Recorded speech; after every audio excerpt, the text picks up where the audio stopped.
Once again, good afternoon. So our topic for today is about employment policies, procedures, and guidelines. No? So I don't know if the job description is also covered with this, but most commonly that is more on the policy. No? So to discuss with us about the employment policies, procedures, and guidelines, let us all welcome Sir Marlo. Go ahead, sir. Nabanggit pala. Okay, so good afternoon po sa lahat. So my topic, assigned topic for today is the about employment policies, procedures, and guidelines.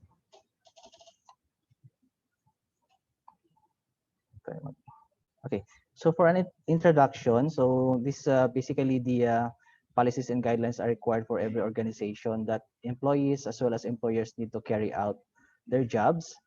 So when human resources abide by the policies and procedures, they are not only able to implement their job duties appropriately, but would also promote discipline within the working environment. So firstly, we could differentiate po yung tatlo, ano yung pinagkaiba ng policies, procedures, and guidelines. So for policies, these are formal statements produced and supported by a senior management. So these are usually an internal organizational decision that aids the organization on how it functions. A policy is a formal statement of a principle that should be followed by its intended audience, and these are usually basically mandatory. So for procedures, these are provided detailed mandatory steps kung paano natin gawin yung mga policies. So these are steps someone needs to follow to achieve a recurring task or comply with a policy. So procedures informs employees how to carry out or implement a policy. While guidelines, this provides the overall guidance and additional advice and support for policies, standards, or procedures. So many people confuse a guideline with a policy because a guideline contains similar content to a policy, but the biggest difference between the two is that a guideline is voluntary while the policy is always mandatory. So ito po yung on how we look yung differentiation ng tatlo. So for policy, this usually identify the issues and scope that it needs to address. So kung bakit natin kailangan i-address ito or gawin. So those are we set policy. So the standard assigns quantifiable measures, so what is required. Procedure establishes the proper steps to take on how we do the necessary requirement of a policy, and the guideline provides additional recommended guidance. So the primary objective of procedures and policies, so this create a working environment which makes provision of support and assistance to the employees to build up self-esteem and self-confidence so they can implement behavioral traits which enable them to carry out their job duties in accordance with the expectations of the employers.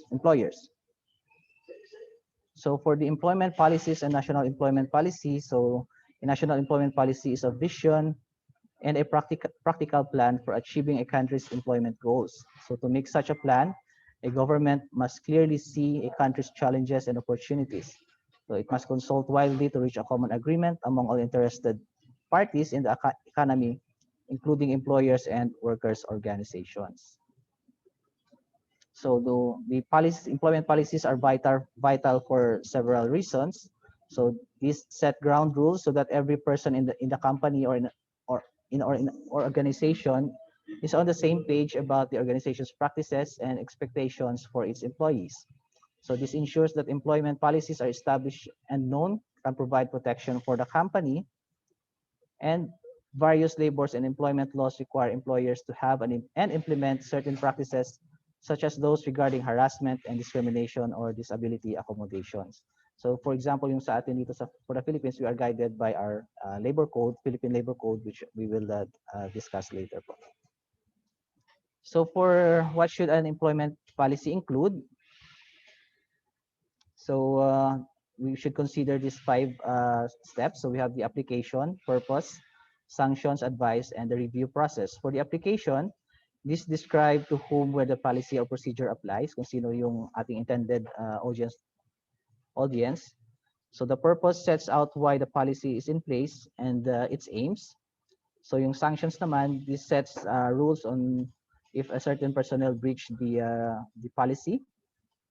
Kung nagkaroon siya ng misconduct, advice. So this outlines what support you will provide either directly or indirectly, and the review process, which includes the date of issue and the date of review of the policy.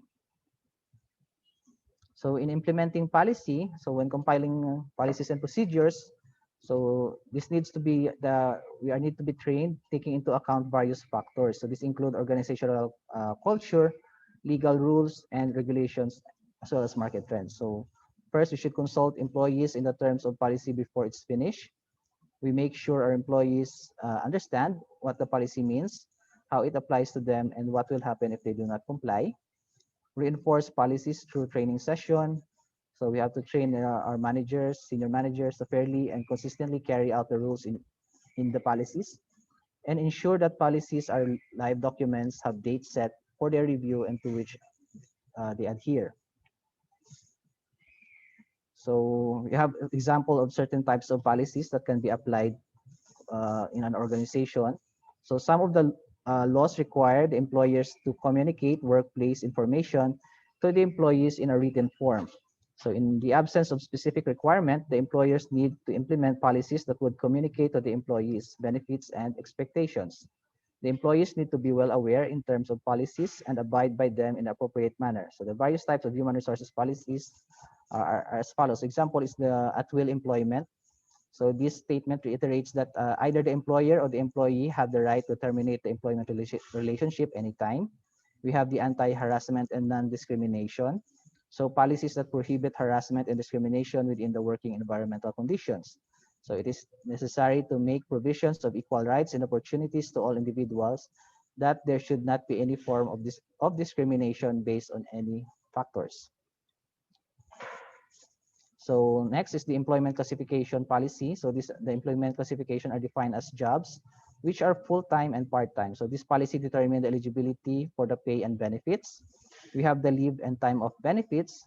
So it is necessary to grant employees leave in accordance with the policies and procedures. So these policies address the rules and procedures of the organization in terms of holidays, vacations, sick leaves, and time off benefits. So we have also meals and break time. So every employees have the right to take meals. So at least 1 hour yung nire-require dito for them to finish their meal. Then we have timekeeping and pay. So this policy makes provision of information to the employees in terms of methods for recording of the time work and the significance of recording their time in an accurate manner. So this enables employees to generate contentment as they are made aware in terms of pay procedures. So we have also safety and health. So this is regarded to be of utmost significance. It is indispensable for the employees to maintain good health in order to carry out their job duties in an appropriate manner. Then employee conduct, attendance, and punctuality. So this policy enables them to maintain good terms and relationship with each other, communicate effectively, and inculcate the traits of morality and ethics. So policies related to attendance and punctuality. So this also includes the use of technologies and materials. So yung paggamit natin ng mga internet, so it should be uh, we should have policy and procedures to control that. Handbook acknowledgements, performance and discipline. So these policies regarding performance and discipline are regarded to be also an utmost significance. So these policies make provision of information to the employees regarding how they need to conduct themselves within the organization. So these include various aspects such as implementation of job duties, communicating and dealing with the other members of the organization, generating awareness in terms of programs and procedures, managing resources, making use of technologies and resource, and contributing in the information of amiable environmental condition. So we have also management of resources policy. So the members of the organization need to pay adequate attention towards management of resources on a continuous basis. There are three important resources within the organization. This includes the financial, human resources, and technical. So there are formulation of policies in terms of management of these resources. On the other hand, when changes takes place in terms of these resources, it is apparent that changes will take place in the policies as well. So we have also conflict resolution methods. So kapag may magkaroon ng mga conflict sa office natin, so there should be procedures in place to address that conflict. Also organizational expenses. So this basically policies in how we deal with the budget. So for areas in which these policies and procedures are implemented, so we have the recruitment. It can be used in the recruitment and selection.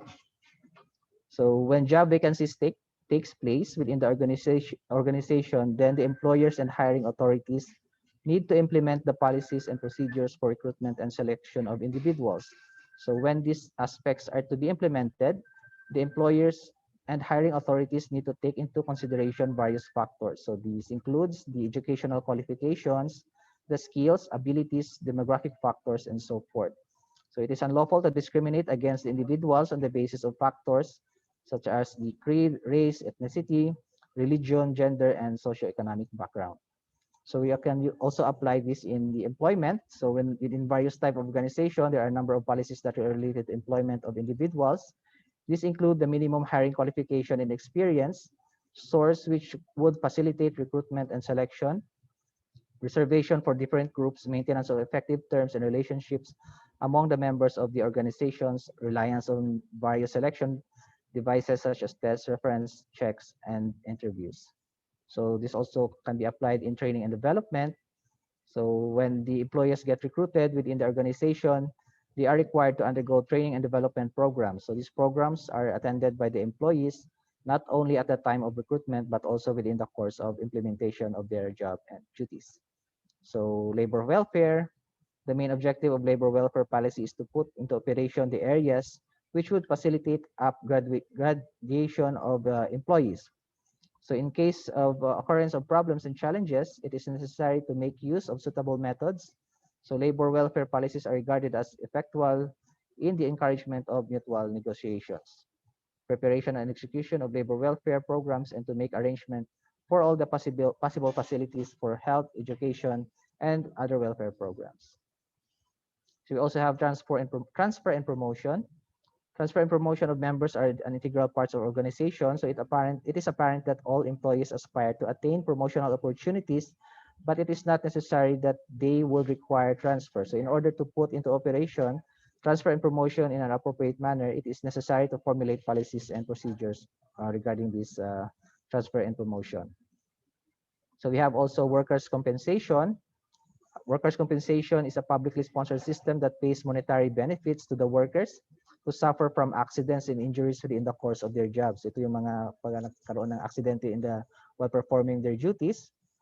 Integration and human relations. So within the organizations, individuals who cannot carry out their tasks and activities in isolation. Therefore, it is necessary for them to work in integration and form good terms and relationships with each other. So integration and human relations with the organizations are referred to as a process of bringing about improvements in motivation by encouraging proper working environmental conditions, training programs, timely payment of wages, and so forth. Then we have work management. So work management policies are the policies that are related to job duties, responsibilities, and well-being of the employees. Then performance appraisal. So performance appraisal is referred to as the systematic process in which job performance of the employees is evaluated. So the job performance is primarily evaluated in terms of research projects or presentations on which they have worked.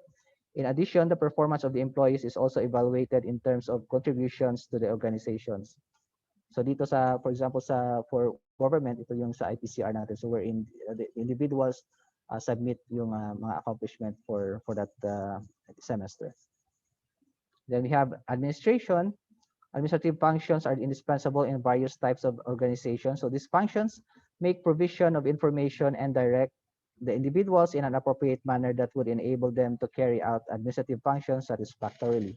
So the administrative management theory makes an attempt to find a way to design an organization on the whole. So this calls for an organized management structure, a clear division of labor, and delegation of power and authority to the individuals pertinent to their areas of job, duties, and responsibilities. So for the Philippines, so we have this the Labor Code of the Philippines. So ito kumbaga is the legal code that determines all employment practices and labor relations in the Philippines. So this help protect employees and employers while ensuring that neither is subject to unfair treatment or exploitation. So the set rules that makes up the labor code includes yung ating working hours, employees exempt from completing working hours, meal times, night shift, rules for overtime and undertime work, and leaves. For example, sa working hours natin dito, so no employees in the Philippines must work for over 8 hours a day without fail. So however, a worker is only required to work for a minimum of 8 hours per day from the office. So there are no laws that mandate his working hours from home. So medyo na iba na tayo ngayon dahil due to the work from home caused by the pandemic. But I think sa mga experience din natin sa BFAR, for example, sa office namin dati, so we minsan na ano to na sumusobra kami sa 8 hours nung time ng aming former boss. So we also have the employees exempt from completing working hours under Article 82 of the Labor Code states that employees under all establishments and undertakings need to complete a certain set of working hours. So except yung government employees, managerial employees, field personnel, family members of the employer who are dependent for support, domestic help, individuals who provided personal service to others, workers given wages, salary based on the Secretary of Labor regulations. So for the meal times, so the labor code dictates that all employers must get no less than 60-minute break to finish their meals. So the usual time during day shift is 12 p.m.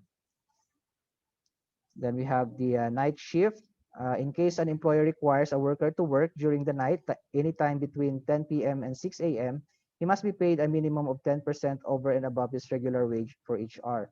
So ito yung I think based din sa current setup, lalo na dito po sa monitoring ng ating vessels which requires 24-hour na pag duty ng ating personnel. So may mga night shift po na nagtatrabaho pero parang hindi dahil nga mga job orders din sila, parang hindi yata ito nasasama sa pagsahod sa kanila itong 10% increase. Kumbaga pero pinataas na lang o sinasama na lang doon sa sahod, kumbaga medyo mas mataas yung rate nila compared doon sa standard na sahod ng ating regular job orders natin. So rules for overtime work. Since the maximum work hours allowed in the Philippines are 8 hours, in case an employee works for longer, he must be paid extra. So this includes additional compensation of 25% of his regular work wage. And for rules for undertime work, so according to Article 88 of this labor code, undertime work on business day will not influence overtime work on any given day. So this means that if an employee leaves work early, he cannot be made to work overtime the next day to make up for those hours. Then for leaves, all employers are subject to a weekly rest day of full 24 hours after 6 consecutive working days. So the specific rest day can be mutually decided. So however, an employee can argue this case if he prefers to be given a rest day based on the religious event or holiday. So all in all, so policies and procedures are regarded as formal commitments that are focused upon the ways in which employers deal with the employees within an organizational structure. The members are assigned to various job duties in accordance with their educational qualifications, competencies, and aptitude. So it is apparent that they need to generate adequate information in terms of implementation of job duties satisfactorily. So apart from this, it is vital for them to acquire information in terms of the human resource policies and procedures as well. So through this, the human resource policies and procedures, the members of the organization obtain proper guidance and direction. So that's the end po ng aking presentation. Salamat po. Sir, do they have a parang level when it comes dun sa yung may hazardous na trabaho? For example, yung halimbawa kung sa halimbawa yung sa laban ka mapupunta, for example, police ka, tapos alam natin na napakadelikado talaga. Mayroon ba level ng hazardous sa government? Sir, Or isa lang? Yes po, I think meron din po. For sa amin kasi dito sir sa BFAR, yung some of our job orders and permanent employees are assigned po sa mga barko natin. So medyo may hazard din po. may ano yan po sila sir, may hazard pay din po sila. Pero yung rate, the same Yung lang rate, kaya ang rate ng hazard, depende sa SG niya ba or paano ba ang pag-identify ng hazardous payment sa labor Yung- natin? dito sa amin kasi sir, parang same rate lang din po sila sir. Kahit yung sa JO po. Kasi halimbawa, katulad ngayon pandemic, di ba? So halimbawa, nasa allied health ka, nasa government hospital ka. So alam natin na napaka-delikado, di ba? So the same lang ang hazardous paki-double check naman. Sinong may idea? Sir, Yes, go ahead, sir. sa sir, sa DICT, in our case, meron ang since ako sir, I came from the data center management division, sir. Okay. So we manage facilities. So we are exposed to radiation, to general generator sets. Okay. Although it was stated dun sa sa Magna Carta for scientists and engineers, meron pong maximum of 30% and yung pinaka lowest po would be 15. So once na once na under ka dun sa technology that in connection with the technology po na to this Magna Carta, meron pong part of those included in the Magna Carta is yung pong hazard pay. That would Hazardous depend thing. kung gaano po ka-hazardous yung trabaho mo, yung exposure. Kung mas halimbawa po mas madalas kang na-expose sa hazard, maximum of 30%. So percentage po siya, hindi po siya. So kaya lang po halimbawa kung mas maliit lang yung SG mo, maliit lang rin po yun kahit na 30%. See. Okay, ganun pala yun. Akala ko parang halimbawa, basta hazard yung trabaho mo this day or this week, plus 1,000. Malang ganon, talagang depende pa rin sa SG mo pala. Pero sir, to add up lang doon sir, kasi tulad doon sa nung time na ng pandemic, yung naglabas kasi ng memorandum order din ng executive order nung pandemic na yun na we are allowed to claim a hazard pay for those na nagre-report sa office. Pero pare-pareho lang po yun sir na regardless of your salary grade, we are getting 500 pesos per day So, we have order. Opo. Ano yon, discretion ng agency or nasa batas? Nasa batas sir, may memo? may memo po na nilabas. During ECQ po siya. Yes po, apo. Basta po ECQ, meron pong hazard pay na 500. Ano yung dole? Dole, sir? Hindi po. From Sa agency Malacanang. talaga? Apo, From Malacanang. Actually, from Malacanang. Malacanang, yes po. Be aware po sa mga tinatanong ko ha. Sa compre po, lumalabas po yung mga yan ha. Okay. So, okay, that's it. Thank you, sir. Thank you and congratulations. Okay, so next presenter please. Next, I think last na ba natin to? Yes, sir. Opo. Ano to, mga 3 hours ba to, Sir Bobby? Di joke lang. Hindi, ito